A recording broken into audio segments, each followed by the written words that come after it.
Now we're going to look at our last set of drills, and those are going to be looking at some strength and a lot of condition. Let's take a look at that. One of our last two drills are moderately heavy load, high repetition kettlebell deadlifts. Kettlebell deadlifts are picking up anything off the floor is pretty foundational. The kettlebell, we're going to slide slightly in front of the bell. Basically, we're going to have our heels lined up with the handle. The action we're going to create here is actually very, very similar to the action that we've just done with the pull-through in the previous cycle. So here's what it looks like. Weight on heels, weight is exactly the same as we had on the pull-through. A lot of weight on heels, a little bit left on the front of balls of our feet. All we're going to do is reach back with our hips, pushing into the seat fabric of our pants. Knees are bent, but not bending too much until the last little bit to let us carry down and pick up the weight. And then we're going to forcefully extend the hips and straighten the knees, lock everything out. Here's what it looks like. Pushing back, up and through, reaching back on the way down. Replace, come back up. I want you to release the bell completely. It's going to give you the opportunity to work on your setup, getting in and out of the movement and performing it correctly. So here's what it'll look like a couple more times.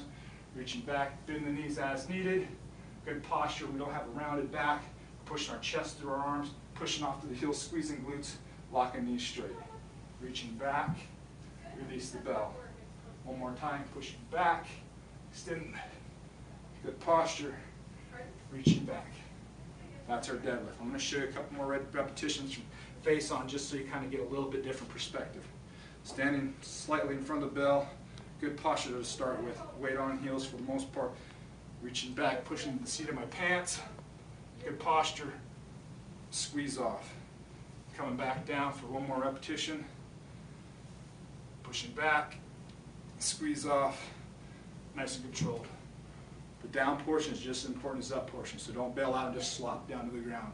Always have good posture, always using your legs to make the movement occur.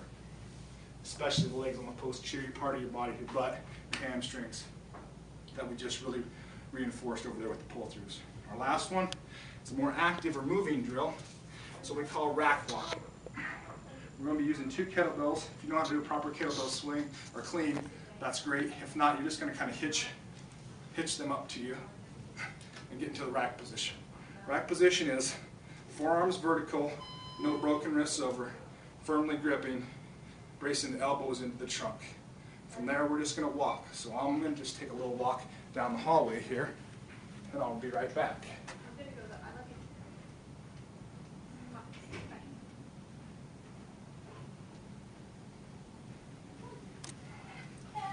It may not seem like much. You'd be surprised at how much a little walk or a little bit longer walk can create conditioning level.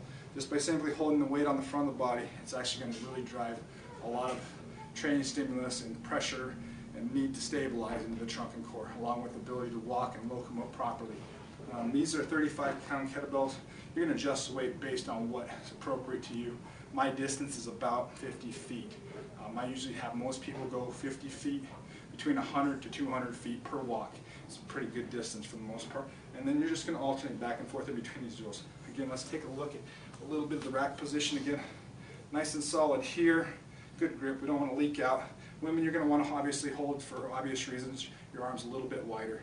Also, when you're walking, you want to concentrate on when that foot strikes, squeeze the glute. Foot strikes, squeeze the glute. Nice stable trunk. We don't want to be weeble wobbling all over. Those are just some simple rules. Other than that, just walk as normal. So we've looked at the three parts of the Executive Fitness Program Phase 2. Hopefully you enjoyed it. If you're looking for more articles or video, make sure you go stop by AndersonTrainingSystems.com. I hope you enjoyed this.